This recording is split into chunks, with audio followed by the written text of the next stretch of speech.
نحمده ونصلي على رسوله الكريم اما بعد بسم اللہ الرحمن الرحیم السلام علیکم ورحمۃ اللہ وبرکاتہ۔ مباشرت کے لیے بہترین نصیحتیں، مباشرت کے نہایت ضروری آداب، مباشرت کے 20 نہایت ضروری اصول۔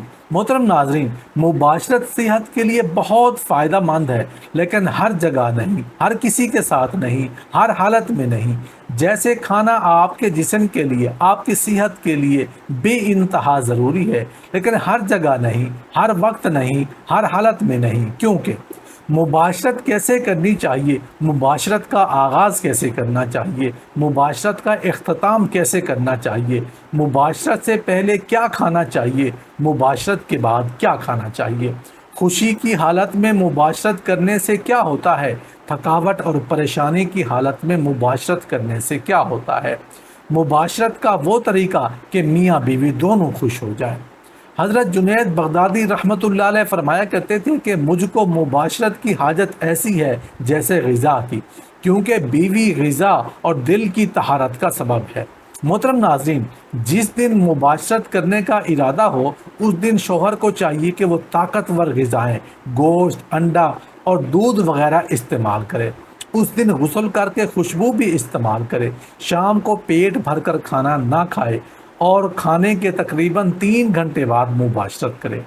سخت محنت اور تھکاوٹ کے بعد مباشرت سے کمزوری پیدا ہوتی ہے، لہٰذا ان صورتوں میں مباشرت نہیں کرنی چاہیے۔ مباشرت مکمل آزادی اور بے فکری کے ماحول میں کرنی چاہیے۔ جب تک مباشرت کی حقیقی خواہش نہ ہو اور عضو میں مکمل انتشار اور سختی نہ ہو، مباشرت سے پرہیز کرنا چاہیے۔ مباشرت اس وقت کرنی چاہیے جب کھانا ہضم ہو چکا ہو، تاہم پیٹ بالکل خالی بھی نہیں ہونا چاہیے، کیونکہ اس سے حرارت عزیزی اور روح زیادہ تحلیل ہو جاتی ہے اور اعضائے رئیسہ سخت کمزور ہو جاتے ہیں۔ مباشرت کرنے سے پہلے وضو کا اہتمام کرنا چاہیے۔ اسلام میں سونے کے آداب میں ہے کہ انسان کے لیے باوضو سونا بہتر ہے۔ دوسری حدیث میں وضو سے رہنے والے کو نبی کریم صلی اللہ علیہ وسلم نے ایمان کی علامت قرار دیا ہے۔ اس لیے وضو بندے اور اللہ عز و جل کے مابین ایک راز ہے۔ مباشرت ایک اشتعالی عمل ہے، اس میں دوران خون تیز ہو جاتا ہے۔ دوران خون تیز ہوگا تو بلڈ پریشر ہائی ہوگا۔ اس سے بچنے کے لیے وضو ایک مناسب اور موزوں عمل ہے۔ اگر مباشرت سے قبل وضو کر لیا جائے تو صورت انزال کی تکلیف میں فائدہ ہوگا۔ موجودہ وقت میں ہر طرف ماحولیاتی آلودگی ہے، اس کی وجہ سے ہاتھ، منہ وغیرہ سانس لینے یا آلودہ ہونے لگنے سے آلودہ اور جراثیم زدہ ہو جاتے ہیں۔ دوران مباشرت ان اعضاء کا استعمال چونکہ مباشرت کا حصہ ہے، اس لیے وضو کے ذریعے ان اعضاء کو دھویا جائے۔ شوہر اور بیوی دونوں باطہارت اور باوضو ہوں۔ احتلام والا بغیر غسل اور پاکی کے اپنی زوجہ کے پاس نہ جائے، ورنہ اولاد دیوانہ اور بخیل پیدا ہوگی۔ پیشاب کی حاجت ہو تو اس سے فارغ ہو لینا چاہیے، کیونکہ شدید پیشاب کی حالت میں مباشرت کرنے سے مثانہ اور پیشاب کی نالی کے امراض پیدا ہو جاتے ہیں۔ پاخانہ کی حاجت کے وقت مباشرت کرنے سے بواسیر کے امراض لاحق ہو جاتے ہیں۔ نزلہ زکام اور بخار کی حالت میں مباشرت کرنے سے بدن میں حرارت بس جاتی ہے اور دق کی صورت اختیار کر لیتی ہے۔ آنکھیں دکھنے کی حالت میں مباشرت کرنے سے آنکھوں میں زخم اور سفیدی پیدا ہو جاتی ہے۔ بھرے پیٹ کی حالت میں مباشرت کرنے سے اول تو انزال جلد ہو جاتا ہے، دوسرا ضعف معدہ اور ورم جگر اور پیٹ کے امراض پیدا ہو جاتے ہیں۔ خوف اور پریشانی کی حالت میں مباشرت نامردی کو جنم دیتی ہے۔ حقیقت تو یہ ہے کہ خوف بجائے خود عضو میں مکمل انتشار پیدا نہیں ہونے دیتا اور طبیعت مباشرت کی طرف رجوع نہیں کرتی۔ نشہ کی حالت میں مباشرت کرنے سے جسم سے بہت زیادہ قوت اور حرارت خارج ہو جاتی ہے، جس سے بعد میں بہت کمزوری پیدا ہو جاتی ہے۔ اس کے علاوہ جوڑوں کی بیماریوں کا بھی خطرہ ہوتا ہے۔ سخت گرمی اور سخت سردی میں مباشرت سے پرہیز کرنا چاہیے، کیونکہ دونوں حالتوں میں انسان کسی نہ کسی عارضے میں مبتلا ہو سکتا ہے۔ جس کمرے میں مباشرت کی جائے اس کا درجہ حرارت خوشگوار ہونا چاہیے۔ سردیوں میں کمرے کو گرم رکھنے اور گرمیوں میں ٹھنڈا رکھنے کا انتظام ہونا چاہیے۔ غذا کھانے کے 3 گھنٹے بعد کا وقت نہایت ضروری ہے۔ خوشبو لگاتار استعمال نبی کریم صلی اللہ علیہ وسلم سے ثابت ہے، لہذا خوشبو کا استعمال ضرور کیجیے۔ اگر کمرہ میں دینی کتب اور قرآن پاک موجود ہوں تو ان پر کپڑا وغیرہ ڈال دیا جائے۔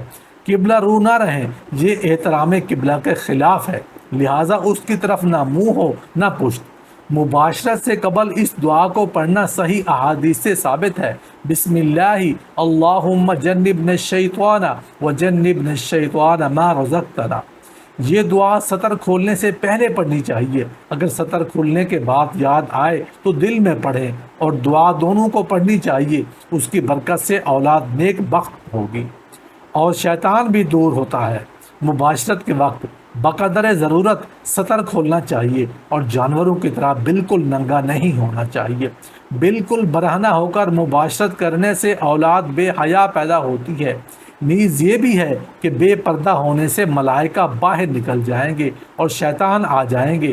ایسے وقت میں نبی کریم صلی اللہ علیہ وسلم خود کو اور اپنی بیوی کو چادر سے سر تک ڈھانک لیتے تھے تاکہ دونوں کے جسموں کو کافی حفاظت رہے۔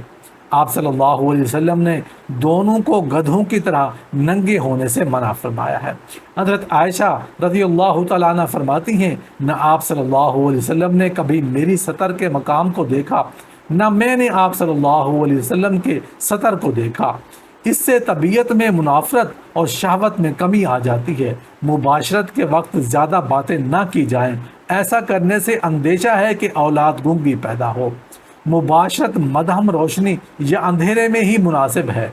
جب انزال ہو جائے تو اسی طرح سے کچھ دیر ٹھہرے رہیں تاکہ بیوی کا مطلب بھی پورا ہو جائے۔ اگر دوبارہ مباشرت کا ارادہ ہو تو درمیان میں وضو کر لینا چاہیے۔ مباشرت کے بعد پیشاب کرنا ضروری ہے کہ بعض اوقات منی کا کوئی قطرہ پیشاب کی نالی میں اٹکا رہ جاتا ہے جو سوزش اور زخم پیدا کر سکتا ہے۔